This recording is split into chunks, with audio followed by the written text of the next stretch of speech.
આજે તો આમ તોડ નાખ્યો હતા ફૂલ અને કરી નાખ્યું હતું નાનું એવડું ડેકોરેશન, કારણ કે આજ તો આપણે ભાણુભા આવશે. લાઈક કરો કેમ કે આજ તો અમારા ઘરે ભાણુભા આવવાના. એટલે જો ભાણુભાને લેવા અમે નીકળી ગયા હતા ગાડી લઈને, અને જો ઘરે પહોંચી ગયા ને કંઈક મારી મમ્મી બનાવતા હતા, આ બનાવતા હતા ઘી, અને એની વાંસ એવી આવતી હતી ને કે વાત જ ન પૂછો.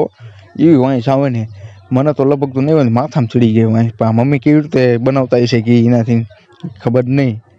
હવે બેવાના હતા ફૂલ તોડવા. જોઈ લો આ ભાણુભા હોતા હે ને આરામથી, એ કહે છે કે અમારું ડેકોરેશન આ છઠ્ઠીનું કરશે ને. જોઈ લો આ ફૂલ જેને જોતું એ લઈ લેજો મારા તરફથી. તો હવે જો આ ધીમે ધીમે ફૂલને તોડવાના હતા આપણે. ફૂલ તોડીને આખા જોઈ લો ગુલાબના છે બધા, અને આ થોડો ગલગોટો લઈ લીધો કેમ કે ગલગોટો મેં જીટીને લીધો. તો એ રીતે ફૂલ ધીમે ધીમે તોડ્યા રાખ્યા અમે. ફૂલ તોડીને આમ જોઈ લો આ સારું છે, આ જેમ જોતું એ લઈ જજો ફટાફટ, ને કે કોઈક લઈ જાય છે. આ જોઈ લો આ કરી નાખ્યું હતું થોડુંક થોડુંક ડેકોરેશન, અને આપણે કાંઈ નહીં, આપણે ડેકોરેશન જોવાનું છે પીડા પીડા. આ જોઈ લો હું થોડોક સિનેમેટિક શોટ લેતો હતો. એટલો બધો ક્રિએટર તો નથી, પણ તોય આપણે આપણા રીતે આપણે થોડોક સીન લઈ લીધો હતો. અને તમે કરી નાખજો લાઈક.